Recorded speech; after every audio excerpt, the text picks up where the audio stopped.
திமுக சாதமாக நினைக்காத திமுக பற்றி. ஸோ கொள்கைக்காக மொழிக்காக பாடுபடுற ஒரு மாநில கட்சி. உலகத்திலேயே ஒரு தேசியத்தில் ஒரு மாநில கட்சி ஆட்சியை பிடிக்குது அப்படின்னா திமுக மட்டும்தான். ஸோ நேற்று பெஞ்ச மலையில் முளைச்ச காலான் கிட்ட திமுக யாரும் நிரூபிக்க வேண்டிய அவசியம் யாருக்குமே கிடையாது. சரிங்களா? ஸோ இந்த நேரத்தில் நடிகர் விஜய்க்கு நான் ஒரு வேண்டுகோள் வைக்கிறேன். இது எப்போவுமே எனக்கு விஜயை ஒரு முதலமைச்சர்னு சொல்கிறதுக்கு என் வாய் ரொம்ப கூசுது. நான் பண்ணவே மாட்டேன். பிகாஸ் அந்த வெற்றி உண்மையாக வெற்றி கிடையாது.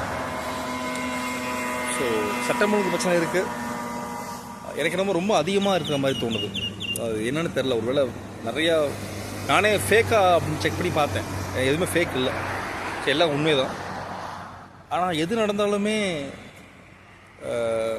நடிகர் விஜய் ரொம்ப காமாக தான் இருக்கார். அது ஏன்னு தெரியல. முதலமைச்சர்னால் அறிக்கை விடணும், டெய்லியும் ப்ரெஸ் மீட் பண்ணணும், டெய்லியும் சொல்லணும், அறிக்கை விடணும், ஏதாவது பேசணும், ஆக்டிவாக இருக்கணும். எலெக்ஷனுக்கு முன்னாடி ஆச்சா உச்சா அங்கிள் அப்படின்றீங்க, சிஎம் அங்கிள் விஜய் அங்கிள்னு இருந்தீங்க. அதுக்கப்புறம் பொட்டியாமல் அணுகிட்டீங்களே. ஸோ அதனால் வேண்டாம், ஆக்டிவாக இருங்க, தயவுசெய்து ஆக்டிவாக இருங்க. தமிழ்நாடு மக்களுக்கு துரோகம் பண்ணாதீங்க.